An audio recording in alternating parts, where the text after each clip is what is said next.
근데 겨울 이야기는 없더라고 구할 수가. 네. 아 겨울 이야기는 책으로 봐야 돼서.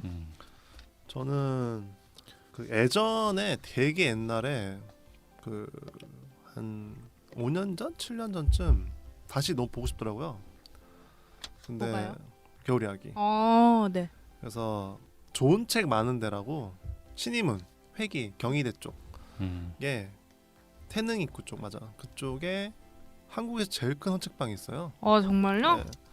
거기에 가면은 웬만하면 다 있고 중고책으로 좋은데 많은 곳? 그야말로 좋은 책 많은 데. 좋은 이름이 책. 좋은 책 많은 데예요. 그래서 검색하면 나와요. 좋은 책 많은 데. 근데 거기서 못 사면 못 사는 거예요, 그냥. 네, 그런 곳이 있어요. 그래서 그때 구했던 걸 가지고 그냥 네. 대충 사진 찍어가지고 이렇게 그 리디북스는 이렇게 캡처가 안 되더라고요. 리디북스는 또 저기 뭔가 그거 프로그램이 방지 돼 있나 때문에. 봐요. 돼 있더라고. 그래서 그냥 사진 찍었어요, 모니터로. 음. 대충. 네. 저도 책 안 저도 책 찍히네. 그 안 뭐지 찍혀요. 인천에서 샀던 것 같아요. 인천 책방 음. 그 중고책 파는 데에서 샀어요. 저는 저희 집 바로 옆에 그 중앙도서관. 네. 서초 국립중앙도서관에 있어서 한 번은 갔는데 가서 봤는데 이제 코로나가 터지니까 못 가겠더라고. 네. 불특정 아마 그래 못 갈 거예요. 거의 막아놨어. 휴가 나지 않았을까? 그래서 그 이 준비하는 기간 동안 다시 못 가서 네. 그래서 아까 겨울 이야기를 좀 못 봤다라고 얘기한 게 그거예요. 그러니까 엄청 그러니까 얘기 나오고 그 주에 갔거든요. 작가님이 이 작품 선정해주고 그 주에 가서 내 집으로 와 이런 겨울 이야기를 그때 쫙 보고 지금 시간 엄청 흘렀는데 몇 달 흘렀잖아요. 까먹었죠 거의. 그러다가 이제 내 집으로 왔는데 다시 구해서 봤는데 뭐 그랬었습니다. 그래서 1부에서는 우리가 이 작품에 대해서 이제 일반적으로 느낄 수 있는 이야기들 이런 것들을 좀 해봤고 지금부터 이제 만화 연출이나 이 사람이 스토리텔링 그리고 캐릭터 이런 거에 대해서 좀 얘기를 할 건데 저부터 먼저 얘기할까요? 네, 같이 얘기해요. 이 얘기를 아까 회의 때 얘기해 보니까 이 얘기를 하면 이제 최재훈 작가님도 관련해서 얘기할 것이 연달아서 나올 것 같아서 서로 섞어서 얘기하면 될 것 같은데. 네. 저는 이 만화 보면서 처음 우리도 이제 다 만화를 그리는 입장이잖아요. 그런데 굉장히 좀 놀라운 거랄까 이런 느낌이 받은 게 있는데 뭐냐면 대부분 이렇게 그 만화 안에서 구동되는 안에서 장소가 바뀔 때는 다음 페이지를 써요. 다음 페이지 첫 화면에서 장소로 바꾼다든지 아니면 아예 페이지를 넘겨서 쓴다든지 그런 식으로 많이 하는데 이 작가는 중간에 갑자기 장소를 바꾸더라고요. 그러니까 좀 더 설명을 드리자면은 페이지 단위. 그러니까 만화의 기본 편집점은 넘기는 거잖아요. 그래서 가장 좋은 편집점은 펼친 페이지고 그 다음이 한 페이지 한 페이지잖아요. 근데 지금 인수 작가님 얘기한 거는 단 단위거나 네, 그죠. 단 안에 그러니까 3단만 하고 4단만 하건 그 한 열을 얘기하는 거예요. 네. 그러니까 청취자들 중에 모르는 분이 있을 수 있으니까 그 한 단에서 넘어갈 때나 단 안에서 변화할 때 그러니까 보통 그렇게 안 하는데 공간이 예를 들면 교실에서 뭐 카페 이렇게 안 하고 페이지 단위로 하는데 단위나 혹은 단 안에서도 공간 이동을 한다. 맞아요. 그게 좀 특이했다라고 그쵸. 이제 얘기하시는 거죠.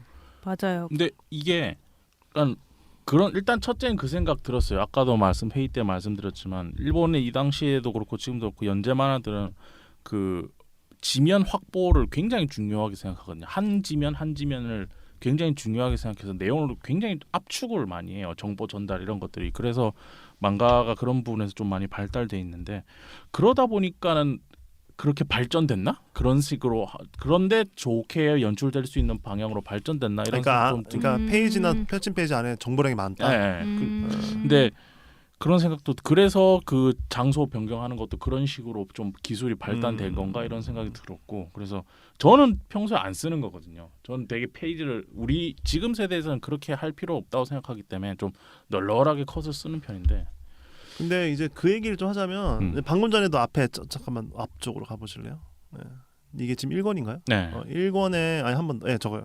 1권에 저거는 약간 정석이에요. 저 오른쪽 페이지. 1권에 100페이지 얘기하는 거. 1권에 100페이지. 저게 뭐냐면은 오른쪽에 넘기자마자 오른쪽에 다 뚫려 있고 어떤 가로수 나뭇가지 너머로 아래로 내려보다 보이는데 여자 주인공이 걸어가는 장면인데 그리고 일반적인 만화 열이 시작되죠. 근데 그러니까 이 작가를 보면은 다 모든 만화 그런데 기본 그러니까 칸 그러니까 이것도 약간 질문을 던져보고 싶은데 우리 다 작가니까 칸에 대해서 어떻게 생각해요? 칸은 뭐인 것 같아요? 칸에 대해서 어떻게 너무 질문이 커요. 너무. 그러니까 칸을 어떻게 스스로 정의하냐 이런 거 물어보는 거. 그러면은 한 작가가 칸을 다룰 때 자기 서사에서 어떤 식으로 결정하게 될까요? 내가 칸을 어떻게 쓸까를 뭘로 결정하게 될까요? 칸을 어쨌건 쓰잖아요. 예를 들면 먼 나라 이웃 나라 네. 그거는 칸이 변화가 거의 없잖아요. 규격화돼 있죠. 규격화돼 있잖아요. 예를 들면 나루토나 뭐 슬램덩크 같은 거는 변주가 많단 말이야. 그렇죠. 그로 인해서 어떤 서사가 바뀌죠. 그리고 예를 들면 이 하라이드로는 어떤가 이런 얘기를 묻는 거죠. 그런 면에서 여러분이 생각할 때 칸을 대하는 태도, 더 나아가 이제 칸은 뭘까에 대해서 한번 물어보는 거죠. 듣고 싶기도 하고. 일단 저부터 얘기할까요? 일단은 칸을 나누고 이러는 게 스콘 맥클라우드 만화이에 보면은 만화에 대해서 정의를 할 때 제일 처음 나온 게 인위적으로 칸과 기호 이런 심볼릭한 것들을 배열해서 뭔가 이야기를 전달하는 걸 만화라고 한단 말이죠. 그런 점에서 봤을 때 일단 칸을 나눌 때 제일 먼저 생각하는 거는 정보 전달이죠. 그 정보를 내가 어떻게 전달할 거냐. 지금 칸에서 미장센 이런 거 묻는 건 아닌 것 같아요. 네, 맞아요. 그런 칸 건 자체를 얘기하는 거죠. 네. 그리고 그 캐릭터의 감정을 어떻게 했을 때 잘 전달할 거냐. 그러니까 화가 나 있으면 클로즈업을 해야 될 것이고, 여기에 보면 공간이나 이런 것들을 좀 공허한 느낌을 주기 위해서는 좀 풀 롱샷으로 뒤로 빼가지고 보여준다든지. 그리고 우리가 이건 요새 저도 강의하면서 느끼는 건데. 시 쓸 때도 시적 호용이라는 게 있잖아요. 그런 것처럼 만화도 만화적 호용이라는 게 있는 것 같아요. 전에도 말씀해 주신 것 같은데 용어는 좀 다를 수 있어요. 맞아요.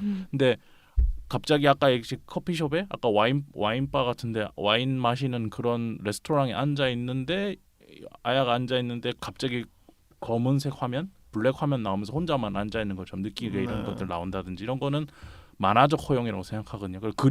사람이 그림자 져 있는데 뭐 눈만 인각만 하얗게 돼 있다든지 이런 것처럼 어떤 감정 정보 전달 이런 것들을 위해서 칸을 나누죠. 그리고 감정선에 맞춰. 그리고 자기가 이야기를 1권에서 뭐 1화에서 20페이지면 요만큼 내용을 전달해야 되는데 그 내용을 어떻게 적절하게 페이지 뷰라는 이 매력을 살려서 전달할 것인가 이런 거 고민하면서 요 두 페이지는 어떤 내용이 들어가고 뒤 페이지는 어떤 내용이 들어가고 이렇게 전달하겠죠.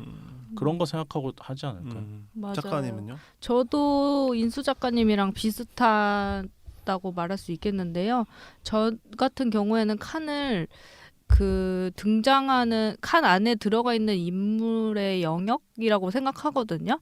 예를 들어서 감정도 될 수 있고 그 인물이 중심이 인물이 되는 영역이다. 네, 그게. 인물의 영역이라고 생각해요. 그 인물의 영역. 네, 그 인물. 되게 재밌다. 네, 그리고 똑같은 서사라도 약간 무게 중심이 어떤 인물에 쏠려 있느냐에 따라서도 좀 다르게 해석을 하고 있는 것 같아요. 그래서 그런 것이 저는 이거 읽으면서 그러니까 하라이데 노리가 했었던 것 중에 이런 걸 캐치라고 하긴 뭐하지만 그런 걸 발견했던 부분이 있는데 겨울 이야기 보면은 여기 보면은 보시면 이제 2권에 81페이지랑 뭐 2권에 124페이지나 뭐 이런 식으로 칸이 이제 주인공의 영역인데 이런 식으로 칸을 넘어가면서 영역을 침범한다든지 그런 식으로 하는 것 같다는 생각이 들었어요. 이것도 같은 공간이지만 칸을 분절함으로써 뭔가 거리감이 느껴지게 한다든지 조금 뭐 이런 것도 그렇게 될 수 있겠죠. 되게 재밌는 얘기예요 지금. 네, 되게 긴밀하게 반응하신 것 같아. 네. 자기 작품과 더불어. 네. 그래서 이걸 보면서 좀 그랬던 저도 뭔가 이런 거를 이게 눈에 띄었던 거는 제가 그런 식으로 무의식적으로 생각하고 있었던 게 아닐까? 그래서 재밌는 얘기인 것 같아요. 네, 라고 봤던 것 같아요. 되게 특이해요. 네. 그러니까 제가 이걸 왜 물어봤냐면은 예를 들면 영화가 이제 보통 좀 대중적인 의미를 가지니까 사람들이 많이 보기도 하고. 그러니까 영화에서 제일 중요한 여러 가지 요소 중에 하나가 카메라의 높이잖아요. 그러니까 어떤 얘기냐면은 이와 슌지 감독님 같은 경우는 절대적으로 사람의 시선에 놔요. 사람이 앉건 서건. 이제 와서는 좀 다양하지만 기본적으로 한마디로 뭐냐? 이렇게 완전 이렇게 내려다보는 공중샷이나 이런 거를 꺼려하세요. 그러니까 되게 조심스러워하는 거죠. 그러니까 그러려면은 사람이 위에 가서 내려다본다는 거야.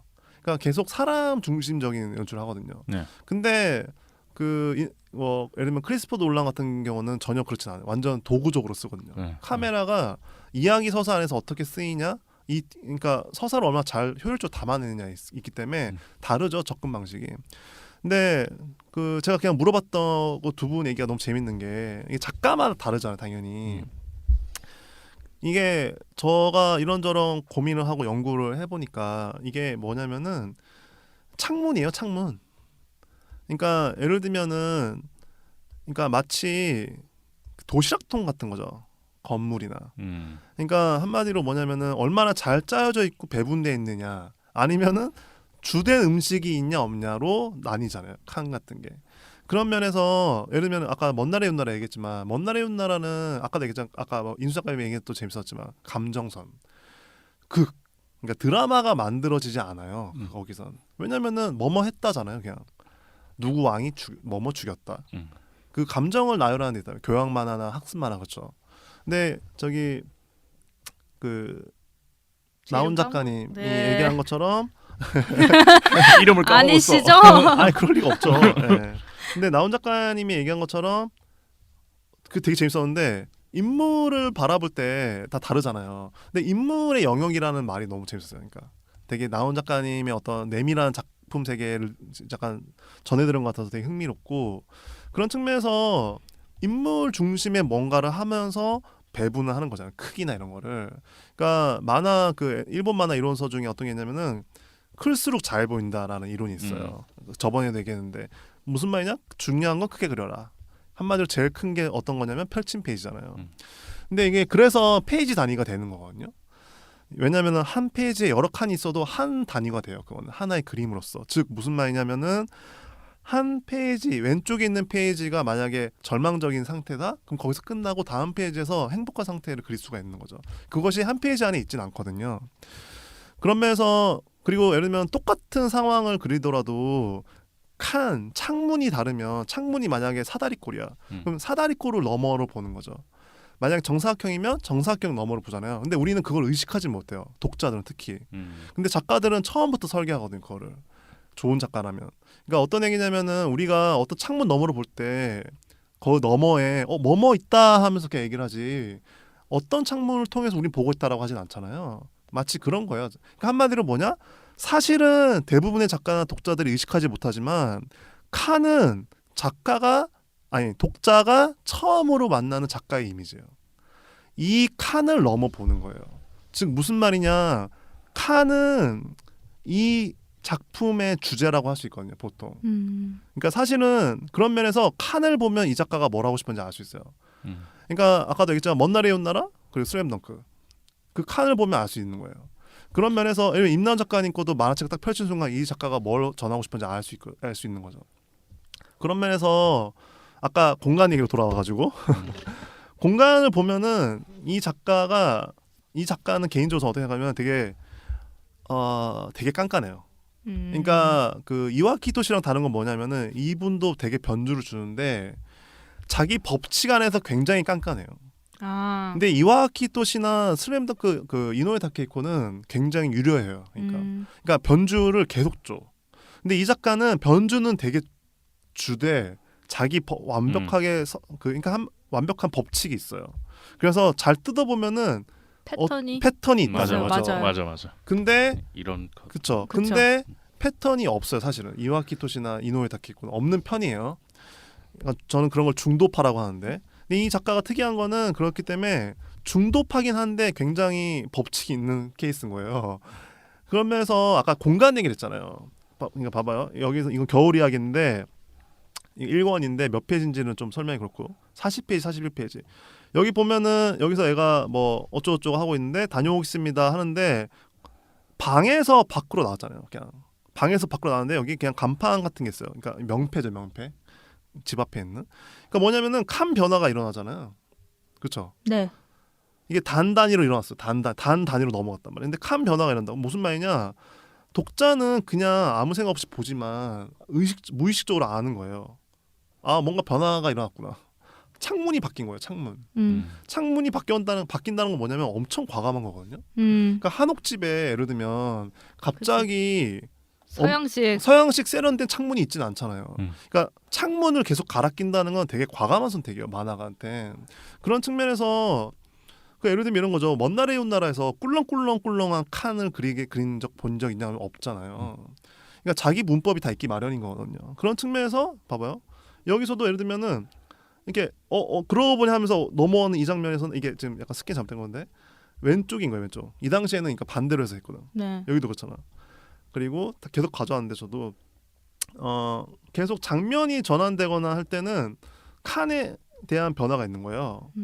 여기 이건 왜 가져왔냐면은 어디 갔어?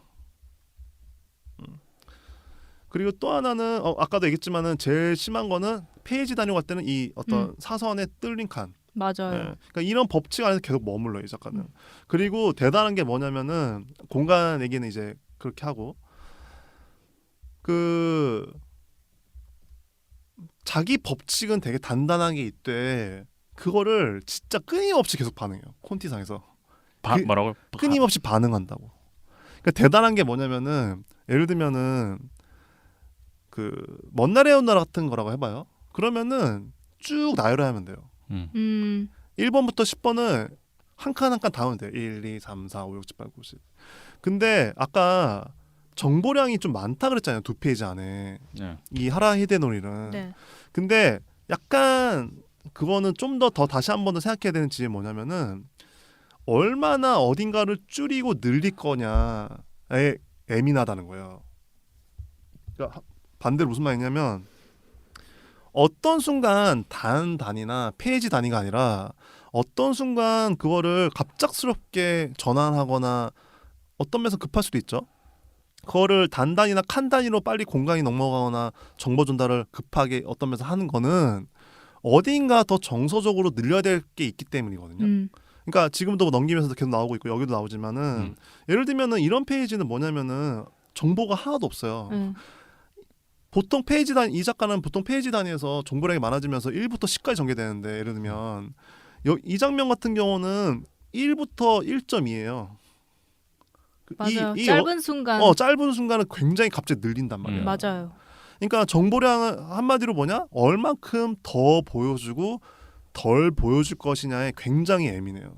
맞아요. 그런 의미에서 이 작가가 공간, 그러니까 한마디로 시퀀스가 넘어가는 것에 대해서 얼마나 효율적으로 그거를 고민했냐를 알 수 있죠. 왜냐하면 이건 먼 나라, 옛 나라가 아니거든.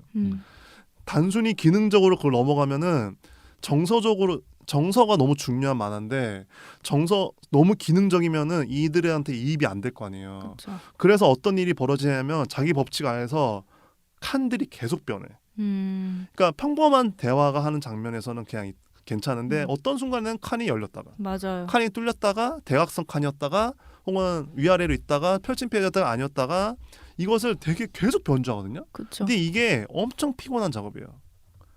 왜냐면은 아까도 얘기했지만은 내 창문, 내 창틀과 내 칸들이 단조롭다고 내가 세팅을 해놓잖아요. 그러면은 잘 담으면 돼요. 근데 그런 측면에서 이 작가는 계속 변주한다는 게 대단한 거죠. 네. 맞아요.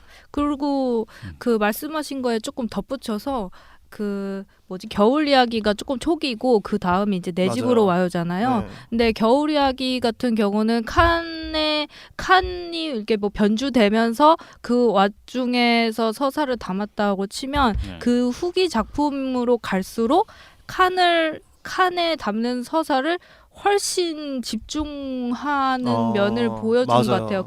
겨울 이야기가 훨씬 더 기능적이죠. 그렇죠. 근데 이제 그러니까 갈수록 이 작가가 어떤 그러니까 감정면을 더 집중해서 보여주고자 한다는 걸 느낄 수가 스스로 있고, 깨닫는 거죠. 그렇죠. 그래서 이 작가 하라 히데노리가 이야기 되는 것 중에 하나인 그 약간 뭐 필름을 나열해 놓은 것 같은 컷 연출 같은 게 그쵸. 갈수록 조금 더 많아지는 시그니처가 되는 거죠. 네, 그런 식으로 특징이 되어진 것 같아요. 그러니까 대단한 게 이게 그 겨울 이야기 얘기 되게 잘하신 게 겨울 이야기는 좀 더 조심스럽다고 해야 되나 그런 게 있는데 집으로 와서는 약간 폭발하잖아요. 연출이. 그쵸.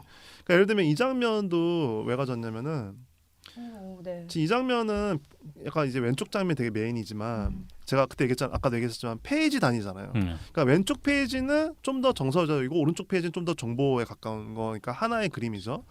근데 이걸 왜 가져왔냐면은 지금 이 페이지가 대단한 게 아까 전에 어떤 건축 양식으로 비유하자면은 한 4개의 양식이 함께 있어요. 이 펼친 페이지에. 이게 진짜 어렵거든요. 왜냐면은 독자가 한옥에 들어갔다가 무슨 뭐 저기 동사무소 그러니까 그 뭐니 주민센터 갔다가 카페 갔다가 술집 간 거 같은 현상이 벌어져요. 자칫하면 저건 잘못 자면 동선을 잃어버리기. 딱 동선도 쉬워요. 잃어버리고 정신 없어요. 몰입이 안 되는 거예요. 근데 이 작가는 거의 단위로 계속 이들의 감정에 반응하면서 칸의 변주를 줘요. 그리고 그것이 되게 놀라운 게 안 불편해. 그래서 예를 들면 여기서는 칸이 열려 있고 비어 있는데 갑자기로 넘어갔다. 그리고 여기서 보면은 미묘하게 여기서 또 칸이 뭐가 있냐면 사선이야. 네. 근데 이 사선 칸이라는 것도 쉽게 쓰면 안 되거든요. 문법적으로. 그러다가 사선으로 넘어가는데 갑자기 긴 페이지가 나오더니 여기서는 또 알겠지만 공간적인 변화가 아니라 정서적인 변화가 일어났다는 거잖아요. 벚꽃 구경하다가 어디 집에 간 게 아니라고. 벚꽃 구경하다가 벚꽃 구경하는 거라고. 그러니까 정서적으로 큰 변화가 있을 때 이 사람은 칸을 쓰는 거죠. 네. 그래서 탑뷰가 되면서 칸 위아래로 늘어나는데 여기서 어떻게 되면 아까 전에 얘기한 것처럼 마치 그 애니메이션이나 영화 스틸처럼 쭈루룩 갑자기 시간이 느려져. 네. 그러니까 어떤 거냐면은 기능적으로 여기서는 하나하나 1, 2, 3, 4 넘어가는 템포라면 왼쪽 페이지는 갑자기 1.1, 1.2, 1.4, 1.4, 1.5, 1.5 엄청나게 느려지는 거예요. 네. 그러니까 어떻게 되냐? 더 보여주고 덜 보여주는 거. 그러다 보니까는 이게 되게 평범한 일상적인 어떤 연애물이지만은 너무 과감히 몰입되는 거죠. 네. 그래서 재밌어지는 거고. 밀당이 있는 거고. 그렇죠. 그러면서 근데 이 연출을 이렇게 하기가 힘든다는 게 뭐냐면은 자기 문법이 있다는 거예요. 즉 뭐냐? 칸을 그냥 단조롭게 쓰기 마련이에요. 습관적으로. 아 나는 이렇게 쓰니까 이렇게 딱딱딱딱. 제가 그렇게 해요 요새. 예. 아시죠? 예. 근데 이게 엄청 어려운 거거든요. 왜냐면은 계속 신경 써야 돼. 그러니까 저 장면만 봐도 네. 지금 저렇게 해놓은 이유가 그 어차피 그 감정이 변하는 걸 보여주는 거기 때문에 저 페이지가 만약에 다음 페이지 나왔으면 이상해요. 그러니까 저 벚꽃 지금 그 분절시켜버린 칸이나 이런 이것도 것이 하나의 감정이다. 예, 그 그쵸. 안에서 같이 구동되는 거지. 그쵸. 저 페이지가 만약에 페이지를 넘기고 다음 페이지 나오면은 네. 그 완전히 오히려- 또 이 행위 한 번 페이지 넘기는 행위 하나 때문에 감정선이 그 한 번에 안 느껴지고 오히려 그리고 끊어질 수 있다. 옆에 저 사람들 1.2, 1.3, 1.4 저게 만약에 다른 내용으로 정보 전달을 하려고 했으면 저 컷은 아까 얘기했듯이 동사무소 갔다가 편의점 네네네. 갔다가 이런 느낌이 들었을 거예요. 전혀 근데 다른 느낌. 맞아요. 저기는 정보를 아예 없애버리는 거죠. 하나의 그래서 정서다. 그냥 딱 느껴지게 이렇게 네. 해버리는 거고. 네. 근데 이런 것처럼 또 하나 제가 보면서 느낀 게 있는데 네. 그런데 네. 이 참고로 방금 한 페이지는 그 1권에 192페이지. 네. 네, 그거. 아예 그게 아, 없어가지고 네, 네. 계속 네. 얘기해가지고. 겨울 이야기 1권에 네. 190페이지. 내 집으로 와요. 내 네, 집으로. 내 집으로 와요. 내 집으로 네. 와요. 저도 그럼 내 집으로 와요 1권에서 이것도 전 좀 놀라웠어요. 152페이지, 153페이지인데. 내 집으로 와요 해. 예. 근데 대부분 과거 생각할 때 어떻게 쓰세요? 제일 컷- 많이 컷 단위로 넘어가죠. 어, 네. 그러니까 그게 아니고 과거로 내가 뭘 갑자기 기억을 보여주고 싶어.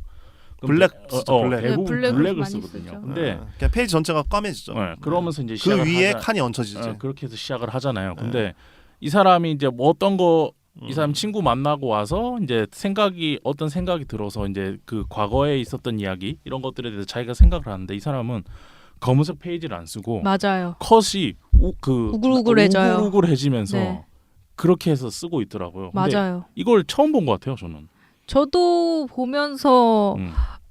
과거를 흐물흐물한 선으로 사용하는 걸 보고 내가 예상했던 그런 회상은 어딨지? 이렇게 찾으려는 순간 그게 그거였구나라는 걸 그리고 느꼈어요. 백도 블랙으로 안 썼고 네. 그리고 이 흐물흐물해지는 바람에 이 사람이 지금 보여주고 있는 그 과거가 그렇게 기분 좋은 과거는 아니잖아요. 그러니까 되게 그렇죠. 그러니까 칸도 어떤 정서적 전환을 쓰고 있다. 우글우글하게 해서 네.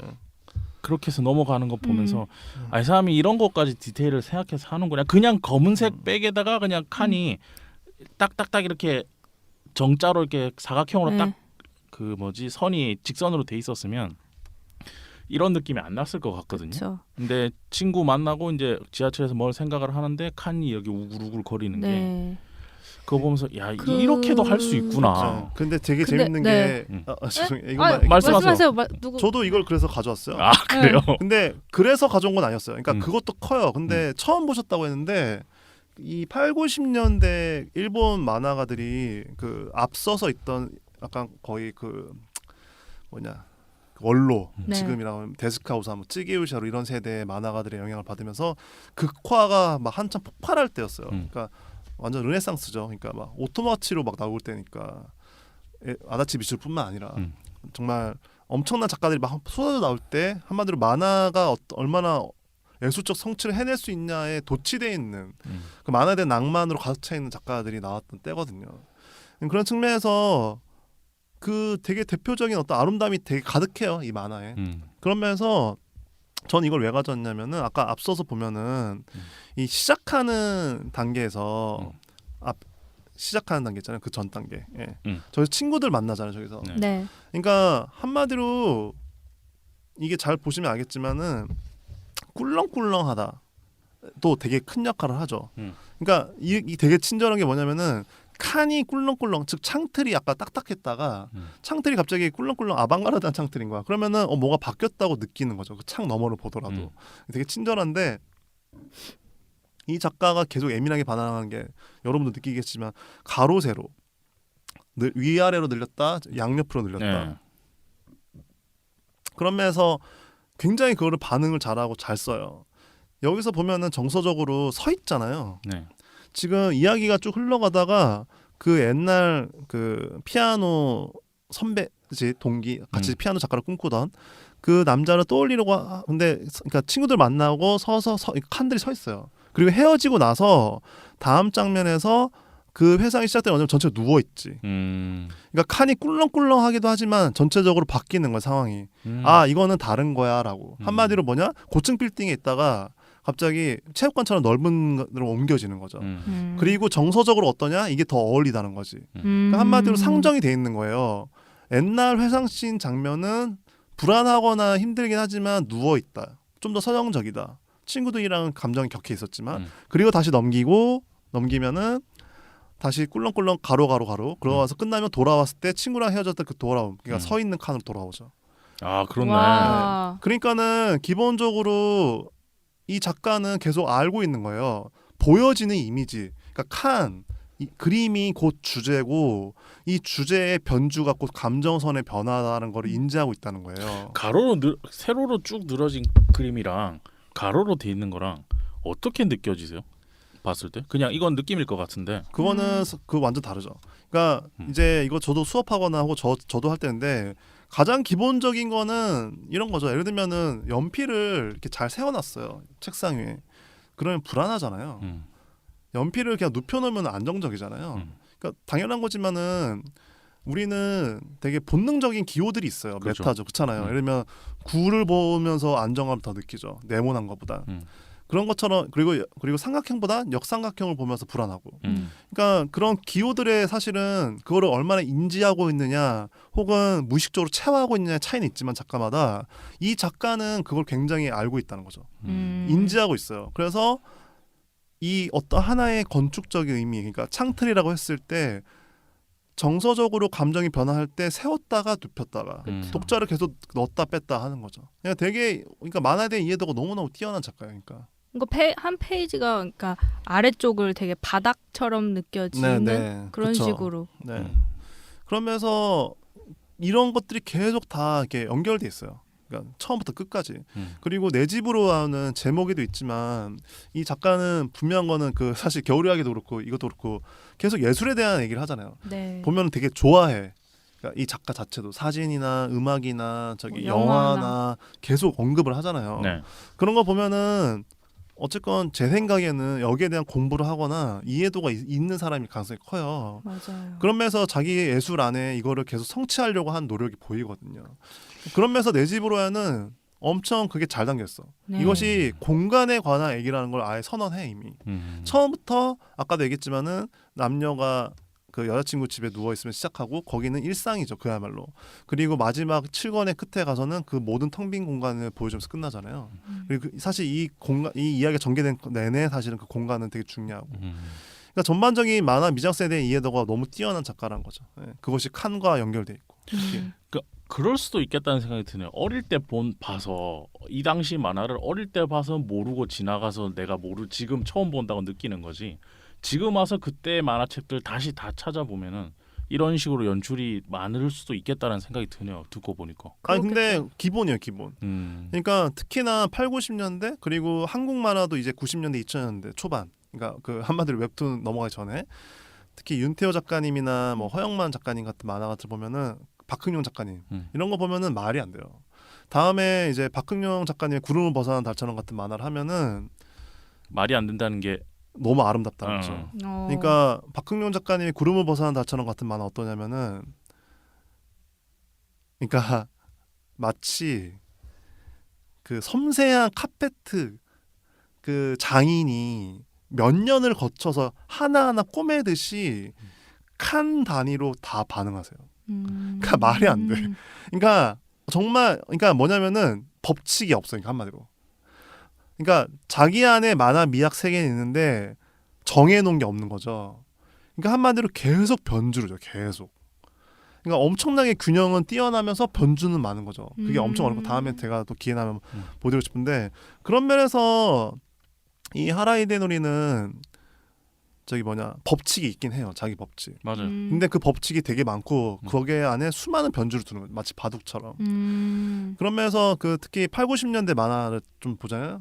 드래곤볼 네. 그리고 슬램덩크 이런 작가들 거 보면은 이런 기본 세웠다 눕혔다 그리고 대각선 칸 열었다 닫았다에 대한 기본적인 어떤 인식이 돼 있기 때문에 어떤 너무 당연한 연출이긴 해요 사실은. 근데 요즘에 와서는 그 이제 뭐 출판 만화가 별로 없기도 하지만은 그 횡스크롤 웹툰 안에서 그 칸에 대한 변주와 정서를 이렇게 주기가 힘든 면이 있잖아요. 왜냐면은 약간 그 어떤 이렇게 소비되는 휘발되는 개념이니까. 아까 전에 미장센 얘기도 했지만은 너무 사실적인 정보에 치중돼 있다라고 했잖아요. 그러니까 정서화 시켜야 되거든요. 자기 세계에서. 그런 면에서 좀 아쉬움이 있죠. 패턴이 진짜 있는 것 같아요. 보면은 대부분 시작할 때 보면 길쭉한 거 써서 네네. 딱 그 칸을 완전 뚫어서 막아버리잖아요. 그렇죠. 딱 여기서부터 시작이야 이런 네, 느낌. 네, 그리고 네. 끝날 때도 딱 그런 식으로 끝내고 맞아요. 그 안에서의 변주는 계속 말씀하신 것처럼 네. 줘가면서 하는 것 같고. 그리고 공간을 다룰 때 미장센적인 측면에서도 그러니까 예를 들면 저도 이것도 가져왔는데 첫 네. 장면과 마지막 장면도 가져왔지만 어딘가요? 이게 중간 내 집으로 와요에서 광각 사용한 그 부분. 이것도 1권의 79페이지인데 지금 이 장면도 보면은 이 사람이 공간에서 인지하고 있다는 게 뭐냐면은 이거 잘 보시면 알겠죠. 이 오른쪽에 맞아. 한 4분의 3 정도 할애하고 있는 이 칸을 보시면은 맞아. 이렇게 큰 칸 안 쓰거든요, 이 작가. 정말 아껴요. 맞아요. 펼친 페이지나 한 페이지의 그림을 그리는 걸 정말 아끼는 작가예요. 근데 이 변곡점이 뭐냐면은 처음으로 이 아야가 그 미키오가 자기 집에 없었을 때를 감정 상태 처음 느끼네거든. 아무렇지 않다가 그러면서 계속 기다리게 되는 그런 패턴의 첫 공간을 보여준 장면. 근데 기울어져 있잖아요. 네. 기울어져 있는 거 되게 좋아해. 그리고 이 작가는. 맞아요. 네. 그런 면에서 지금 이것도 대단한 게 이 앞 페이지는 제가 캡처를 안 해왔지만은 이게 사진을 안 찍은 거지.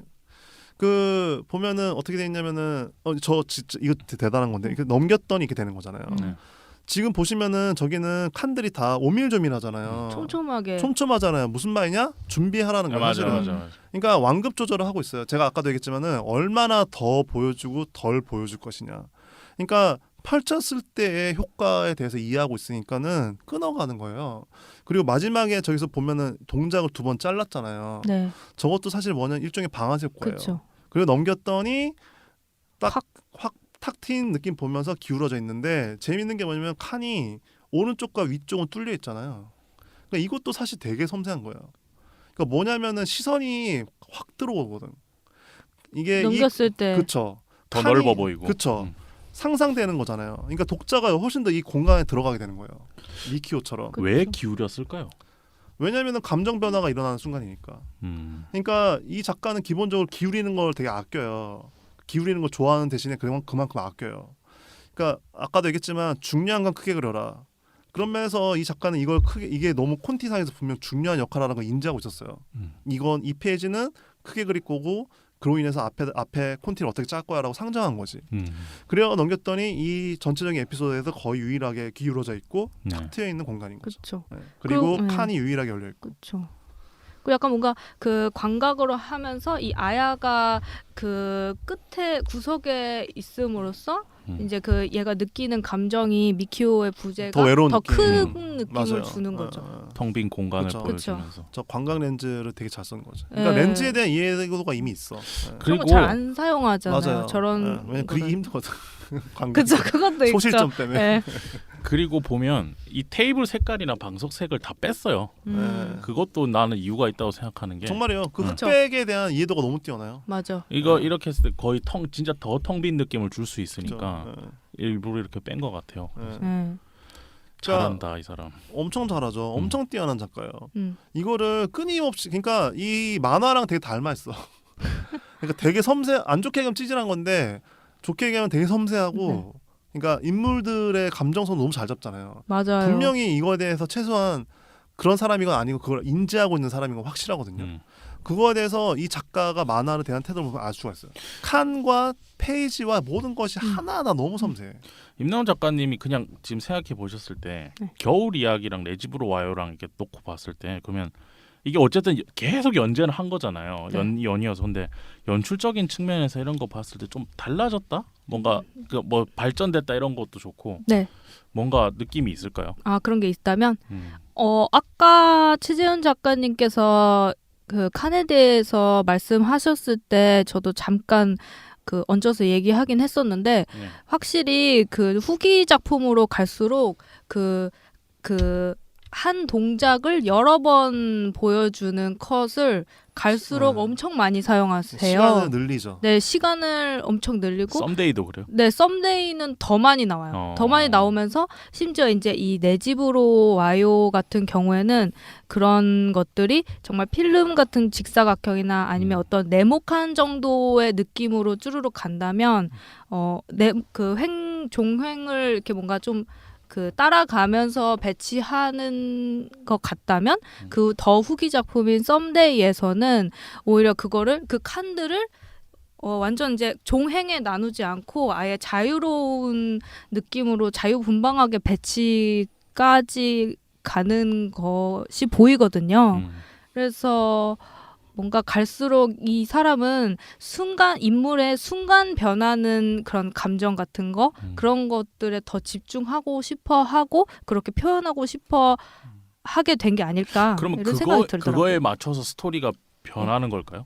변하기보다는 애초에 그런 거를 말하고 싶기 때문에 그렇게 설계한 게 아닐까. 되게 정확한 얘기를 하신 것 같아요. 그러니까 잠시만요. 근데 네. 그렇게 될 수도 있잖아요. 그러니까 내가 이런 연출을 나도 모르게 좋아하다 보니까 그거랑 어울리는 스토리를 그쵸. 그렇게는 안 되나? 아니 할 수 있어요. 왜냐면 저도 비슷한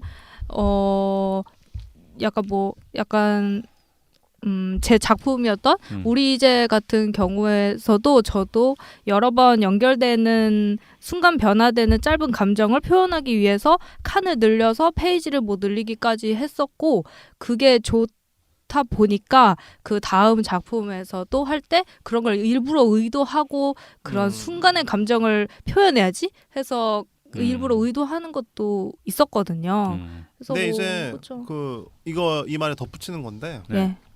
작가들이 결국에는 그러니까 얼마나 그 긴 도구들을 드러냄으로써 나 자신 작가를 드러내냐 안 드러내냐와 이 극 드라마의 인물들에게 집중시킴으로써 작가 스스로를 얼마나 지우느냐에 저는 있다고 생각하거든요. 근데 아까 인수 작가님이 질문이 잘하신 게 재밌기도 하고 그냥 어떤 내가 연출을 했더니 그게 되게 마음에 들어. 서사를 거기를 중심으로 짜던가 혹은 그거를 중심으로 뭔가 다른 걸 해본다던가 그러면 어떻게 되냐면은 좀 더 기능과 도구가 드러나니까 한편으로는 되게 그게 과해질 때는 그게 약간 예술 만화 혹은 실험 만화 같은 게 되는 거죠. 근데 이 하라이데노리나 혹은 일본 작가들 특유의 그 균형감은 기본적으로 이야기를 전달하는 데 있어요. 그러다 보니까 이 작가는 알게 된 거죠. 아까 남 작가 얘기한 것처럼 겨울 이야기 내 집으로 하면서 아는 거예요. 나는 이 인물들의 섬세한 감정선을 잘 현미경처럼 들어갔다가 빠졌다 하는 거에 관심이 있고 너무 좋아하니까 이거가 더 나한테 맞구나라는 걸 점점 알아가는 거죠. 근데 그 자기 이야기가 뭔지 아는 것에 있거든요. 작가들은 평생을 살면서 그러면서 확신을 점점 느끼고 있는 것 같아요. 네, 만화 작품에서. 그래서 되게 만끽하게 되고 독자로서. 더 많이 표현하게 되고 하는 것 같아요. 이 작가님도. 알겠습니다. 잠시 쉬고 와서 다시 얘기를 좀 해보도록 하죠. 네. 예. 만화 클래식을 운영하는 인수니즘 코믹스에서는 독립 만화 온라인 플랫폼인 사이드비를 운영하고 있습니다. 황별이, 임나운, 불키드, 한타스, 쾅코믹스 등 총 49건의 작품들이 여러분을 기다리고 있고 앞으로도 계속 입고가 될 예정입니다. 이재민 평론가와 제가 직접 쓰는 작품에 대한 리뷰와 신작에 대한 작가들의 미니 인터뷰도 만나볼 수 있으니 좀 더 깊이 있는 만화 소비를 원하시는 분들은 지금 사이드비를 찾아주세요. 운영자인 제가 직접 포장해서 배송을 붙이며 네이버 페이를 통해 손쉽게 소장이 가능하십니다. 지금 바로 검색창에 사이드비.kr을 검색해주세요. 만화 클래식 청취자 여러분들의 많은 이용을 부탁드리겠습니다.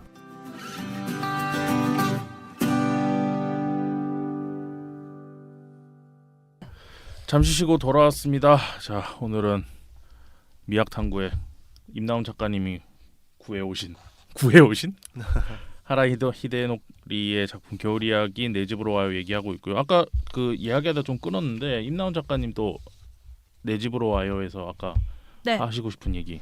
하고 싶은 이야기라기보다는 네. 그 칸에 대한 이야기를 하다가 제가 눈에 띄었던 페이지를 말하고 싶은데요. 네. 이권의 122페이지를 예. 보면은 근데 진짜 준비 많이 해오셨다. 저번에 지금 캡처한 거에 절반도 안 했어 사실은. 근데 거의 중복돼요. 거의 근데 중복되거든요. 그게 재밌는 거죠. 그러니까 좋은 작품이다 보니까 인상적이고 같이 얘기하고 싶은 게 겹치는 거야. 네. 저번에 너무 막 혼자 달려가지고 이번에 준비를 많이 해와야겠다. 아니 근데 지금 저는 약간 편하기도 하고 그래서 재밌어요. 되게 듣는 것도 재밌고. 네, 저도 지금 예전보다는 조금 더 되게 편한 것 같아요. 네. 122페이지. 네. 네. 이 작가가 칸을 사용해서 등장인물의 그 감정선을 표현한다는 점에서 이 컷은 122페이지예요. 123페이지요. 123페이지요. 네, 바로 옆입니다. 예. 그래서 좀 재밌었던 거는 이 서사를 보면은 되게 겉도는, 그러니까 서로 눈치 보면서 하고 싶은 얘기를 하지 않아요. 이 다음 페이지를 보면은 뭐뭐 할래라든지 뭐 그런 식으로 얘기를 하거든요. 근데 그거를 어떻게 표현했냐면 그 쭈루룩 채우기보다는 가운데에 텅 빈 검은 네모를 하고 그 겉에 있는 테두리로만 사용하면서 뭔가 그 직접 하고 싶은 얘기는 전달하지 못하고 겉도는 듯한 느낌으로 대화하고 있는 거를 저런 식으로 재밌게 표현한 게 되게 눈에 띄더라고요. 그래서 이런 식으로도 어떤 뭐 도구 정말 뭔가 이 검은색을 약간 정말 오브제라고 하기에 뭐하지만 어떤 미장센이죠. 그죠, 미장센. 네, 그런 식으로 사용한다는 게 조금 특이했었어요. 이런 게 재밌었어요. 여기서도 이 장면 들어갈 때는 세로 축으로 해서 예. 장소 변경해서 들어가네요. 근데 이게 진짜 그러니까 되게 좋은 걸 가져오신 거예요. 이게 뭐냐면은 만화를 하시는 분들이 가끔 오해하시는 것 중에 하나가 뭐냐면 아까도 페이지 단위 얘기했잖아요. 만화에서 페이지 단위는 기본적으로 하나의 그림이에요. 그러니까 한 페이지는 하나의 정서를 담고 있으니까 혹은 펼친 페이지가.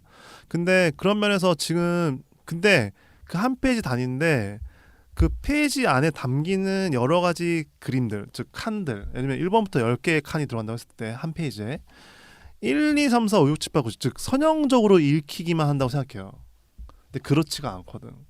근데 지금 저 만화가 저 페이지가 재밌는 건 저게 선형적이지 않다는 거예요. 그러니까 1, 2, 3, 4, 5, 6, 7만으로 읽히지는 않는 거예요. 즉 뭐냐? 저게 하나, 둘, 셋, 넷 순서대로 읽히는 것도 맞는데 동시에 이 한 페이지가 하나의 역할을 하고 있는 거예요. 저 검은색 칸이 있음으로써 아 이들이 지금 뭔가 거리감이 있구나. 단절 지키고 있잖아요. 음.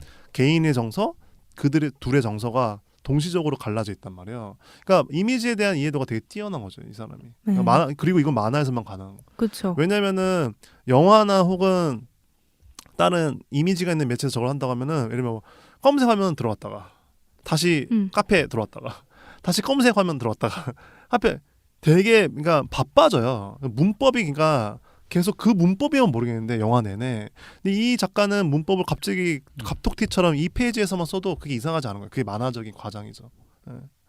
그러니까 만화라는 거는 아까 인수 작가님도 얘기했었는데 어떤 추상적인 이미지와 사실적인 이미지가 동시적으로 쓰여도 그거를 받아들이거든요. 맞아. 예. 그러니까 그런 측면에서 그거에 대한 이해도가 뛰어난 거죠, 이 작가는. 그리고 보면 이게 지금 남자 캐릭터가 뭔가를 해야 돼. 이 상황에서 뭔가 말을 해야 되는데 지금 이 여자 캐릭터가 보면은 계속 왔다 갔다 그래요. 그러니까는 여기 왼쪽에 있다가 오른쪽에 있다가 왼쪽에 있다가 다시 오른쪽에 갔다가 그게 저는 이거 지금 다시 보니까 그 느낌 드네요. 그러니까 계속 옆으로 열로 보고 절로 보고 열로 보고 절로 보고 하면서 뭔가 궁금해하는 그런 것도 연출에 좀 있지 않나 이런 생각이 들고. 그 네. 시선 이동은 당연히 엄청나게 신경 쓰죠. 그렇게. 네, 그러면서 여기서는 보세요. 당연히 일본 만화니까 네. 제가 할게요. 네. 일본 만화니까 지금 뭐였냐면은 여기 원래는 만약에 이 만화를 순서대로 본다면은 이렇게 보고 이렇게 보고 이거 보고 이거 보고 이렇게 보거나 아니면 이거 보고 이렇게 보고 이거 보고 이렇게 보거나 사실 그걸 알 수가 없어요 지금 이 연출은. 그러니까 대단한 거예요 이거. 뭐냐면 이게 선형적으로 1, 2, 3, 4로 읽으라는 게 아니라 이거를 지금 봐라고 하는 거예요. 이 단. 전체적으로. 그렇죠. 이 두 단을 봐. 이게 바로 이들의 관계야 하고 다음 단으로 넘어가는 거거든. 그러니까 이게 당연한 거지만 콘티 짜다 보면 알겠지만 이게 이래도 될까 싶거든요 작가들은. 저렇게 나오기가 상상하는 것도 그쵸? 힘들어요. 이게 엄청나게 만화에 대한 시선이 꼬이니까. 네, 만화에 대한 이해도가 엄청나게 대단한 거예요. 이래도 된다는 걸 아는 거죠. 네. 그러니까 제가 마침 그걸 가서 하는데 저도 이거는 겨울 이야기에 나오는 건데 네. 몇 권인지 모르겠어요. 1권일 거야 아마. 1권에 이제 그 200 거의 끝물 200페이지 정도인데 204페이지. 네. 이 장면이 뭐냐면은 이제 그 아까 전에 얘기했던 시오리 그러니까 그 주인공 이름이 뭐더라? 히카루. 히카루가 시오리는 이미 나온 씨가 있고 근데 시오리가 마음에 들어 하는데 그걸 근데 우선 모르긴 해 처음엔 남친이 있는 줄. 네. 모르고 시오리를 좋아하다가 여기 보면 시오리가 동경대를 목표로 하고 있으니까 그래서 나도 하면서 고백을 해 하는 장면인데 이 장면 보면은 좀 거칠고 세련되지 않았지만은 이 완전 추상에 있거든요 이 세계가. 그러니까 앞에서는 이들이 그냥 평범한 카페와 이런 데 흘러가다가 이 장면에서 갑자기 추상이 돼요 전체적으로. 그러니까 네온 사인이랑 혹은 이 지금 과감한 선 쓴 거 보면은 이들이 전혀 다른 공간에 있는 거거든요. 그러니까 이걸 너무 이걸 이렇게 해도 이상하지 않다는 걸 아는 거예요 이 작가는. 대단한 거죠. 근데 아까도 앞서 얘기했지만은 웹툰 같은 경우는 이들이 어디 있다를 너무 중요하게 여겨요. 맞아. 모든 배경이 꼭 사실적이어야 되는 거지. 그러니까 군중들, 풍경들 혹은 간판들 다 그려야 되는 거야. 왜냐면은 이상한 강박이 있어요. 사실적이어야 된다는. 근데 그럴 필요가 없어요. 오히려 자기 정서한테 맞는 자기 연출을 함으로써 비우고 변주하고 그럼으로써 이들한테 더 몰입하게 되는 건데 그런 면에서 지금 이 펼친 페이지는 엄청 아름다운 장면이라고 할 수 있죠. 네. 그건 아까 겨울 이야기 보신 거죠? 네, 이건 겨울 이야기고 아까 전 거는 내 집으로 와요. 네. 아 그리고 그 또 다른 재밌는 거는 종종 등장하는 건데 그냥 그 한 장면을 컷을 여러 개로 나눠가지고 그 시간 흐르는 거를 좀 자주 보여주죠. 보여주더라고요. 네. 근데 그러면서 어떤 깊어지는 생각 같은 거를 표현할 때 종종 사용하는 특징도 많이 보여졌던 것 같아요. 근데 저 균형감이 너무 좋아요. 균형감. 네. 저것이 계속 변주하면 보기가 정신 없을 수 있는데 저런 거 보면 참 되게 대단하죠. 저는 개인적으로 제일 마음에 들었던 연출이 이제 내 집으로 와요 7권에서 마지막에 이제 완전 헤어지기 전에 이제 서로 밥 먹으면서 이제 얘기를 하는 지점인데 아까 얘기했듯이 그 시적 호용처럼 만화적 호용인 거죠. 이런 것도 그렇고 이제 여기까지 그러니까 옛날처럼 돌아가려면 어떻게 해야 돼? 그리고 미안 여기까지는 뭐 평소에 많이 쓰던 방법이에요. 이게 좀 이런 거나 이런 그쵸. 건 좀 많이 달라졌지만 근데 이제 여기서부터 앞에 했던 연출과 좀 많이 달라져요. 네. 그러니까 감정이 다 부서지고 서로 이제 동떨어져야 되고 그렇기 때문에 그 연출적으로 안정감을 완전 버린 상태로 이제 가거든요. 그 덕지덕지 붙이는 것도 이 공간 남는 것도 그런 거 여백이나 이런 것도 봤을 칸 때 자체도 이렇게 네. 이렇게 산만해지죠. 많이 산만해지고 그리고 여기서부터 계속 자기가 이제 많이 써왔던 반복적인 것들을 쓰는데 얘기했듯이 계속 중간중간 이렇게 비어가거든요. 그랬다가 이 감정이 어느 정도 정리되고 이제 마지막에 웃어주면서 울지 않으려고 했는데 실패했어 할 땐 또 안정적이게 돌아와요. 그랬다가 뒤에 가면 또 완전히 평소에 안 네. 쓰던 방식으로 일그러지거든요. 지금도 슬퍼요. 네. 그리고 이제 뒤에 가면 이제 완전히 무너지죠. 감정 칸 자체가 이제 무너지는 거라든지 어깨를 잡아주려다가 이제 더 이상 잡으면 여기서 안 된다는 걸 남자가 알기 때문에 이렇게 해서 감정 변하는 거라든지 공간 비어 있는 거 이런 것들이 이 앞전에 보여줬던 어떤 서로 그냥 티격태격하고 조금 싸울 때랑 완전히 느낌이 다르게 완전히 끝났어. 완전히 이게 뭔가 흔들리고 있어. 이런 것들을 표현해주고 있는데 이런 것들이 너무 잘 돼 있어서 저는 여기 이 전체적인 만화에서는 이 장면들이 전 제일 마음에 들었거든요. 이 장면은 뭔가 절정 같은 느낌이 완전 있죠. 압권인 장면이죠. 그러니까 이 작가가 알아요. 이 장면이 제일 중요하고 제일 신경 써야 된다는 걸. 그래서 보고 있으면은 그러니까 아까 다시 처음부터 보자면은 그야말로 계속 건물을 바꿔요. 그러니까 한마디로 창틀을. 맞아요. 그러니까 왜냐면은 이게 진짜 어려운 거거든요. 그러니까 자기 법칙이 있대. 여기서 거의 유일하게 법칙이 없어요. 계속 한 페이지 한 페이지 그들의 감정선에 맞춰서 계속 거기에 어울리는 마치 칸을 그리듯이 그 칸들을 감정선에 맞춰서 아까 얘기했지만 분열했다가 쌓았다가 세웠다가 눕혔다 하는 걸 계속 거의 하나의 새로운 그림을 계속 그리듯이 자기 법칙을 거의 무시한 채 물론 그 법칙 자기 그 작법은 있죠. 그걸 하면서 계속 전개하거든. 그러니까 이게 엄청 세공하는 거예요. 하나하나. 대단한 거죠. 그리고 이걸 알고 있어요. 이렇게 해야 된다는 거예요. 왜냐하면 이게 이제 곧 가장 중요한 감정선이 끝나는 곳이니까. 그러니까 대단한 작가죠. 그러니까 이해도가 너무 뛰어나 이런 거 보면. 그리고 여기서부터는 대사가 없어요. 네. 끝날 때까지. 근데 그런 게 있긴 한 것 같아요.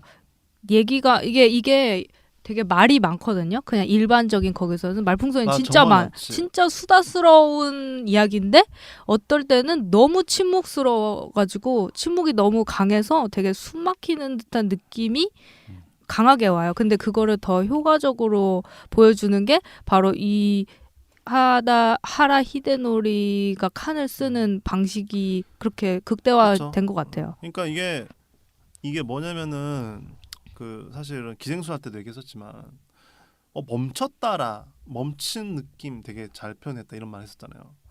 이게 어떤 얘기냐면 체험을 시켜야 되기 때문에 체험. 그러니까 아까도 얘기했지만 이건 극이잖아요. 드라마가 있잖아요. 누가 만났고 헤어졌대로 하면 당연히 우리는 몰입이 안 돼요. 그 정보는 전달되지만 그랬구나란 말이에요. 근데 이거를 그들이 왜 만났고 왜 헤어졌는지 쭉 펼쳐놓으면은 우리는 그거를 몰입하게 되잖아요. 근데 그 펼치는 순간에서 우리가 가장 이상적으로 이들을 체험하는 거는 그 풍경이 함께 있는 거예요. 그러니까 주제를 담은 이미지에 있는 거거든요. 그러니까 그냥 나 슬퍼, 나 울 거야. 맞아요. 나 눈물을 흘리고 있어가 아니잖아요. 그렇죠. 그러니까 한마디로 뭐냐, 이 사람이 얼마나 슬픈지 함께 있는 거예요. 이게 이미지가 있는 이 예술의 가장 큰 장점이거든요. 예전에 인셉션 팽이 얘기한 것처럼 인셉션 팽이를 돌리고 그 팽이가 어땠는지 안 보여주고 끝나잖아요. 그러니까 한마디로 그건 뭐냐, 이것이 꿈인지 현실인지 넌 어떻게 생각해? 그리고 정말 현실은 뭘까? 이런 걸 질문하는 거란 말이에요. 근데 그거를 디카프리오가 너가 볼 땐 꿈인 것 같아, 현실인 것 같아. 나레이션을 쫙 깔면 네, 근데 그러지 않잖아. 맞아요. 이게 이미지가 있는 예술의 힘이거든요. 그렇죠. 그런 면에서 이 작가는 그걸 너무 잘 알아요. 그거를 칸의 변주로서 너무너무 잘 해내요. 맞아. 그런 게 정말 좋죠. 네. 그리고 그거 알아요. 이 사람이 헤어지고 네. 딱 이제 울고 이제 다음 날 아침에 일어나잖아. 그러면 여자 눈동자가 그리는 게 디테일이 다르다. 그 앞전이랑 달라요. 앞에는 이렇게 약간 먹을 더 칠해서 약간 먹먹한 느낌? 이렇게 평소 그리듯이 그리는데 나중에 가서 만화책 보시면은 아침에 딱 일어나자 눈을 진짜 이쁘게 그려. 그러니까 반했나요? 아니 일부러 그렇게 그리는 것 그냥 같아요. 취향이신 것 같은데. 제가 봤을 때. 뭔가 그 다 그쵸. 다 예. 끝나고 나서 아침에 그 맑은 느낌을 주는 거 아닐까라고 전 지레 짐작을 아, 해봤거든요. 근데 그게 뭐 어떻게 받아들이건 당연한 거예요, 그거는. 네. 그러니까 그림체가 바뀌는 거죠. 그 너무 중요하거든요. 그러니까 인물이 어떤 상태인지에 따라 선의 성질도 바뀌게 하는 것이 작가가 하는 거예요. 그런 면에서도 사실 웹툰은 아쉬운 면이 좀 있죠. 왜냐면은 깔끔하게 딱 떨어지게 잘 그리는 것에 굉장히 너무 치중돼 있거든요. 그러니까 그것도 나쁘진 않아요. 그렇다면은 거기에 상응하는 또 다른 변주를 뭐 연기를 시키거나 혹은 어떤 옷이나 머리카락의 모양이 바뀐다던가 이런 어떤 신경 써야 되는 지점이 훨씬 더 많아지는데 그것이 깊이가 좀 이렇게 아쉬움이 많죠. 네. 임나훈 작가님, 근데 하라히데노리. 히라히레? 하라 히데노리가 그러면 지금도 작품 활동 하나요? 네, 최근에 하고 있는데 얼마 전까지만 한 건 전 봤는데. 네, 무슨 아 그래요? 제목은 기억 안 나는데 무슨 시시한 연애에 뭐 그랬던 제목이었던 것 이 같아요. 사람이 아까 얘기했던 것처럼 이 작가가 이제 작가에 대해서 얘기를 좀 해보고 싶은 건데 자기가 첨철하고 있는 어떤 주제가 있을 거 아니에요. 뭘 것 같아요, 이 작가는? 약간 인간 불안정한 존재라는 거는 다 알겠지. 잠깐 좀 생각하자. 아니, 다시 근데 할게요. 그거는 너무 어렵죠. 이 사람 인터뷰를 보거나 해야죠. 아니 그냥 본인이 느끼기에 봤을 때 만화를 이제 많이 보셨으니까 뭔가 어리숙한 결정을 해도 결정이나 그런 선택을 해도 그게 뭐 잘못됐다라고 얘기하긴 힘들다. 뭔가 어렵네요. 뭔가 아니 근데 네. 저도 되게 비슷한 거 느꼈는데. 그러니까 이 작가는 기본적으로 어쨌든 따뜻해요. 이게 정말 차가운 세상을 그리려고 하는 게 아니고 이게 어쨌건 아둥바둥하고 부딪히는 세상을 그리잖아요. 함께 뭔가 있다. 그러니까 예를 들면 반대로 어쨌건 굳이 얘기하자면 그래도 약간 인싸들이야. 맞아. 친구가 왜 이렇게 많아? 맨날 무슨 나가. 말이냐면은 가만히 있어도 같이 뭐 카페 가져가는 애들도 있고. 근데 아싸들은 정말 아무도 없거든요. 집에 혼자 있거든. 자체적 자가 격리 상태. 아 정말 언제나. 눈물이 나네요. 아 정말이에요. 근데 그런 면에서 되게 그러니까 포지셔닝은 어쨌건 아싸로 하잖아요, 이 인물들을. 근데 그게 왜 그러냐면은 용기를 갖자 혹은 부딪히자에 가까운 태도인 것 같아요. 그러니까 인의가 있어. 그러니까 사람에 대한 애정이 되게 강한 사람이에요. 근데 저는 보면서 그 생각했거든요. 그러니까 본인이 인생에서 실수한 거를 계속 무한 반복해서 그리는 거 아닌가라는 생각이 들었어요. 그러니까는 혹시 레디 플레이어 원이라는 영화 보셨어요? 네. 이름만 스필버그의 알아요. 네, 거기 보면은 거기 가상현실. 그 가상현실 게임을 만든 천재 프로그래머가 있는데 걔가 무슨 유저들 보고 열쇠 3개 뭐 자기가 낸 질문을 퀘스트를 깨면은 열쇠 3개를 줘요. 그러면 그 3개를 거의 통치하다시피 할 수 있게 되는 내용인데 그 천재 프로그래머가 죽었는데 걔가 그 3개의 열쇠를 보면은 그 중에 하나가 자기의 과거의 자기의 선택, 자기가 그 선택이 지금 실수였고 잘못됐다는 거에 대해서 굉장히 집착하면 그런 퀴즈를 남겨놓은 게 있거든요. 근데 그거 보면서 저도 그런 작가들을 보면서 그런 생각이 드는 작가가 몇 명 있는데 뭐 영화 감독인 홍상수 같은 사람도 그런 스타일이죠. 자기가 뭔가 실수, 자신의 선택 이런 거에서 계속 반복적으로 똑같은 걸 계속 사람들한테 보여주거든요. 좋다는 얘기, 그 사람 사생활이 네. 좋다는 얘기는 아닙니다. 근데 하라 히데노기도 보면은 그 겨울 이야기도 그 썸데이는 제가 못 봤지만 내 집으로 와야도 보면 이 사람이 항상 그 선택의 순간을 딱 그려놔요. 그 연애에 있어서의 선택의 순간. 근데 내가 봤을 때는 다 똑같거든요. 그러니까 이 작가가 분명 이런 비슷한 경험이 어렸을 때나 분명 자기 성장 과정에 중요한 시기에 있었던 것 같고 자기는 그거를 계속 반복적으로 그려내고 있는 거 아닌가라는 전 생각이 들었어요. 근데 자기가 나이가 들어가니까 자기 시점은 계속 변하지. 그래서 보면은 대학생이었을 때 그다음에 뭐 대학교 다니면서 직장인인 여자랑 사귀게 된 내 집으로 와요라든지 그리고 썸데이 때는 아까 얘기했듯이 좀 더 한 39금 가는 거잖아요. 그렇죠. 자기가 나이 들어가면서 자기가 경험한 그 시점에 자기 나이대에 자기가 지금 느끼고 있는 감수성에서 자기 과거의 어떤 선택을 그대로 그냥 계속 이입해서 지금도 똑같은 걸 만들고 있지 않을까 싶어서 물어본 거거든요. 그래서 저는 만약에 이 사람 최근 작품을 한번 찾아볼 생각인데 네. 봤는데 요거가 똑같은 반복이다. 네. 그럼 저는 거의 이 작가가 그럴 거다라고 확신할 것 같아요. 근데 꼭 그렇진 않아요. 그러니까 태도가 조금씩 바뀌는 건 있긴 해요. 예. 그러니까 특히 스포츠 만화 같은 거 보면은 좀 더 건강한 느낌이에요, 기본적으로. 예. 그러니까 여기 보면은 이렇게 되게 지지부진한 느낌이 있잖아요, 이 작품에는. 미련스러운 느낌이 예, 물론 가득해요. 그 스포츠 만화에도 그게 있긴 하지만 훨씬 더 그 집중하는 게 뭐냐면 그 운동이나 혹은 성취에 대한 열정 이런 거에 더 집중하는 게 있거든요. 그래서 좀 더 뭐랄까 이렇게 산뜻해요. 아, 그 만화는 또 다르구나. 스포츠 만화 달라. 그럴 때. 예, 예. 그것도 한번 찾아봐야겠네. 네. 근데 이제 좀 아까도 뭐 말씀드렸지만 좀 더 이거가 이 사람 전공이구나라는 걸 알 수 있긴 해요. 연애 예, 쪽에. 예, 그것도 재밌긴 한데 예. 그런 면에서 뭐 이거는 아까 지나가다가 말 못한 건데 이것도 겨울 이야기 한 장면인데 이제 이것도 1권에 이제 225페이지인데 이게 어쨌건 내 집으로 와요보다 전장하고 보니까 그러니까 이걸 왜 가져왔냐면은 이 사람이 본능적인 거건 의식하건 미장센 그러니까 배경과 그 칸들 만화적 도구들을 어떻게 활용해야 되는지에 대해서 체화하고 있다는 걸 알 수 있는 장면에서 가져왔어요. 그 1권의 이 225페이지를 보면은 이제 이들이 결과적으로는 거리를 두게 돼서 헤어지게 되는 시오리와 그 히카루였나? 네, 히카루. 히카루가 결과적으로는 이제 거리를 두게 되는 계기가 되는 장면인데 한 명은 계단을 올라가고 있고 한 명은 계단을 내려가고 있고 칸이 위아래로 각자의 표정이 있는데 엇갈리 있죠. 반대 방향이고 그리고 불안하게 누워져 있는 칸이지만 사다리꼴 모양이란 말이에요.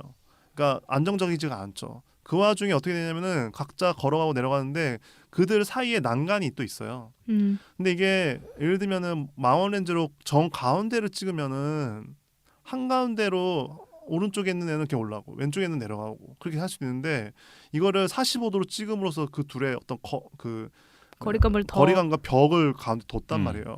이것이 훨씬 더 이들의 거리감을 둔다는 걸 알 수 있으니 강조하는 거지. 그러니까 이 작가가 처음부터 내 집을 하기 이전부터 이미 이거는 겨울 이야기 1권이잖아요. 처음부터 이런 것들을 얼마나 의식하고 있는지 알 수 있는 장면인 거죠. 이 사람도 데뷔를 엄청 어릴 때 했거든요. 거의 20살, 19살 예, 때한 것 그때 같은데. 했더라고요. 천재라고 봐야지. 그리고 이런 멋지다. 것도 이런 걸 겨울 이야기 2권에 있는 장면인데 이건 겨울 이야기 오, 2권에 네. 166페이지에 있는 장면인데 저도 가져왔는데. 나오코 히카루랑 나오코가 처음으로 이제 안고 서로의 마음을 확인하는 장면인데 이게 진짜 대단한 장면이 장면. 맞아. 이게 정말 그 한순간을 두 페이지로 쫙 늘린 장면인데 맞아. 이 장면이 왜 대단하냐면은 칸이 이렇게 늘어났다가 쪼개졌다가 붙었다가 하는 것이도 있지만 이 의성어 말풍선 맞아요. 이게 대단한 거 이게. 왜요? 이 왜냐면은 심장 소리가 두근두근 함으로써 이들의 얼마나 긴장하는지 자체도 역할을 하지만 이 펼친 페이지가 한 덩어리로서 하나의 그림으로 역할을 하게 해요. 두근두근이 전방위적으로 배치돼 있잖아요. 펼친 페이지에서. 그러다 보니까 이게 하나의 정서고 하나의 그림이라는 거를 본능적으로 독자는 체험하게 되는 거예요. 컷들을 연결시켜 주나? 그렇죠. 한 덩어리가 그쵸. 되는 거예요. 근데 만약에 두근이 이 한마디로 창문 위에 있잖아요. 창문 위에. 그게 아니고 의성으로서 칸들 안에 하나하나 있잖아요. 그럼 어떻게 되냐면은 칸을 그냥 선형적으로 1, 2, 3, 4, 5로 읽게 돼요. 아, 그냥 대부분 저런 효과음은 말풍선에 넣지 않고 그쵸. 칸 안에 이렇게 넣는데 그렇죠. 저렇게 넣음으로써 그렇죠. 그리고 혹은 칸 안에 있든 없든 결과적으로는 창문 위 그러니까 창문 위에 이 의성어들이 있음으로써 이거를 한 칸 한 칸 선언적으로 보긴 보되 이들과 함께 있는 내가 이 공간 안에 함께 있다고 느끼게 되는 거죠. 맞아요. 그러니까 한마디로 창문 너머에 한마디로 칸 안에 두근두근 있잖아요. 그러면은 창문 너머로 계속 보잖아요. 근데 두근두근이 창 위에 있음으로써 내가 함께 있다는 기분이 더 드는 거예요. 그러니까 이게 대단한 거죠. 그러니까 네. 이렇게 판단하기 어려워요. 왜냐하면은 본능적으로 칸 안에 넣기 마련이거든요. 작가님도 이렇게 준비해 오셨어요? 똑같이 써놨어요. 네. 독자도 같이 두근거리는 느낌.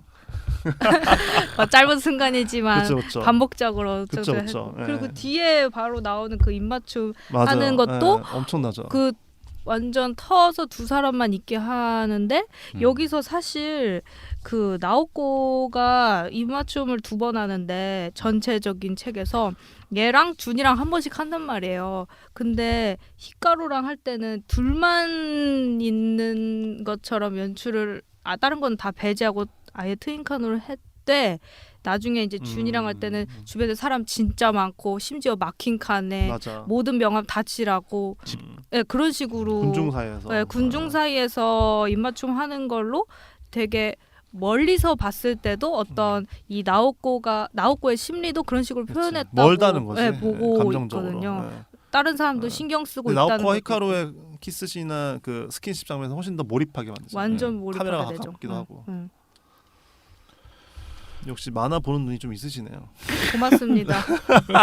열심히 준비했겠지. 저번 시간 와 이렇게 밀릴 순 없다. 아니 저 이러면서. 내심 기쁜 게 그러니까 내가 말하려는 거 있네 이럴 때 아니에요. 희열감이 있네요. 아니, 이게 대단한 게 뭐냐면은 그러니까 이게 진짜 대단한 이 작가가 대단한 거죠. 네, 완전. 무슨 말이냐면은 자기가 선언적으로 알리고 싶은 어떤 장면에 공통적으로 대중들이 느끼고 있다는 거잖아요.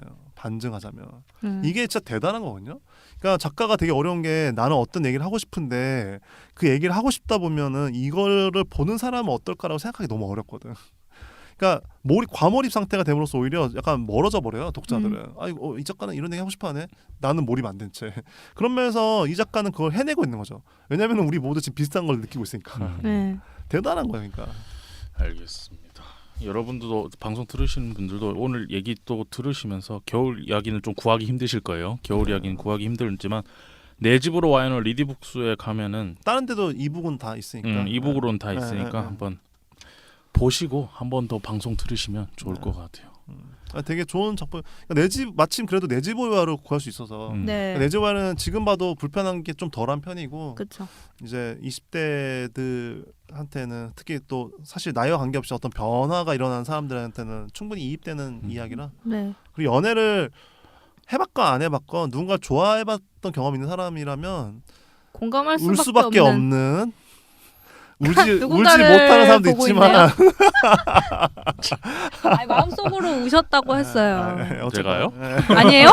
네, 농담이고 네. 우냐 안 우냐는 중요한 건 아니고 농담이니까. 느낌은 있어요. 느껴지는 건 있으니까. 그래서 충분히 다 공감할 수 있는 얘기라 다 한번 보면 좋겠다는 생각이 드네요. 자, 오늘 이제 3시간 동안 함께 하셨는데 어떠셨어요? 최준 작가님부터. 오늘은 지난번보단 조금 나아졌나요? 너무 재밌었어요. 저는 그 안 밀리기 위해서 열심히 준비했는데. 그뭐 밀린다 안 밀린다의 느낌 아니고. 아니야. 근데 처음에는 너무 밀렸어. 그러니까 네. 작가님이 저렇게 하시고 싶은 거구나라는 걸 우린 처음 알아서. 근데 저번 녹음 때는 당연히 아쉬웠어요. 그리고 그 작품에서 더 듣고 싶기도 했고 이게 어떻게 흘러갈지 세팅도 좀 안 돼 있었잖아요. 그쵸. 우리가 하고 나니까 좀 알게 된 건데. 근데 오늘은 되게 세밀한, 그러니까 좀 더 전 더 다양했으면 좋겠는데 좀 더 세밀한 얘기를 두 분한테 들을 수 있었고 어떤 더 사적인 의미에서 작가로서 어떻게 바라봤는지 알게 돼서 이게 되게 좀 어쨌건 그럼에도 불구하고 다른 면이 있구나. 그게 참 되게 인상적이었어요. 너무 재밌었어요. 다음에는 연출도 개수를 정해서 막 3개 딱 준비를 해서 나는 이렇게 느꼈다. 그것도 개수도 좀 정하고 그럴 수도 있겠다. 그런 분량이나 이런 것들도 좀 더 맞춰줄 수 있고. 좀 더 세팅될 필요는 있는 것 같아요. 네. 그리고 점점 제가 나아지겠죠. 두 분 얘기가 너무 재밌어서. 그리고 오늘 인수 작가님 거의 일을 안 하셨잖아요. 그러니까 오늘은 로봇 했어요. 그러니까 예를 들면 로봇. 이런 거 있잖아. 아까 전에 줄거리 얘기는 해줘야 청취자들이. 네.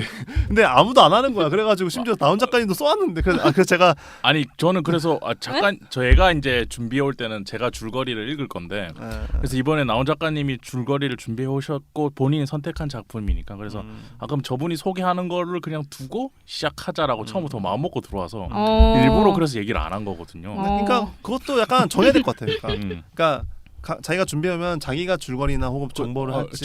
그러니까 정보 같은 거야 뭐 작가님 준비할 수도 있지만 그렇죠. 이런 약간 작품에 관한 설명 같은 거는 이제 각자 한다던가 아니면 한 명이 다 한다던가 이것도 정하긴 해야 될 것 같아요. 다음에 제가 선택해 올 때는 제가 그거 다 할 거예요. 제가 그걸 보여드릴게요. 그럼 그 다음부터 본인이 할 때는 본인 작품 그렇게 소개합니다. 좋아요. 제가 일을 안 했죠. 오늘따라 좀 노시더라고요. 이게 오랜만에 녹음하고 그리고 두 분이 본인들은 모를 수 있는데 너무 재밌어요. 둘이 얘기하는 게 아, 그 시너지가 그래서 아니, 그냥 무엇보다 임나은 작가님이 뭐 준비도 준비지만은 이 작품에 대한 세계에 대한 이해도도 뛰어나시고 자기 작업을 또 연결지어서 얘기하시니까 그게 너무 되게 재밌었어요. 네, 더 제가 더 이제 깊게 아무튼 그런 식으로 얘기할 수 있었던 거는 어쨌든 제 작품을 시작하면서 알게 된 작가의 작품들이었기 때문에 더 깊게 보려고 했었던 것 같아요. 아 그래서 이제 남의 거는 약간 대충 하고 자기 거는 아 그건 아니고 저는 그냥 이런 로맨스물도 좋아하기 때문에 네. 그런 작가- 거죠. 작가님도 오늘 어떠셨는지 물어보려 했는데 방금 얘기하신 걸로 되는 건가요? 네. 아니, 또 충분합니다. 추가로 혹시 더 얘기하시는 하시고 싶은 저는 일단 저번보다 말을 많이 한 거에 깊게 만족하는 바입니다. 다음에 더 열심히 해서 더 아니, 근데 많이 너무 얘기하고 네 네. 그러려고요. 약간 그리고 작가관 그러니까 이 작품인데 작가님 작가관을 계속 반영하면서 얘기하니까 그게 되게 재밌었던 것 같아요. 네. 자기는 어떻게 하는데 이 작가도 약간 이렇게 하는 것 같다. 네. 이 패턴이 되게 재밌었어요. 그렇죠. 이게 네. 사실 준비했던 것 중에 말하지 못한 것도 있었는데 그러니까 네. 준비 아까 되게 많이 해오셨던데. 네, 아니 그냥 하고 싶은 얘기가 너무 많아가지고 아, 시간이 모질랐지만 밀리긴 했죠. 네 아무튼 그래도 저는 충분히 풍요로웠습니다. 다음에 또 덧붙여서 얘기할 수도 있는 거니까. 그렇죠. 네, 다른 것들을 할 수 있죠. 작가님은 인수 작가님은 저는 일단 열심히 나도 읽고 준비를 했는데 다음엔 더 준비해야겠다. 이 두 사람은 상대할 수 없다. 이렇게는 좀 더 채밀하게 준비해야 되겠다는 생각이 들었고 알겠습니다. 저희는 그러면 다음에 또 방송 녹음해서 뵙도록 하겠습니다. 감사합니다. 감사합니다. 고맙습니다.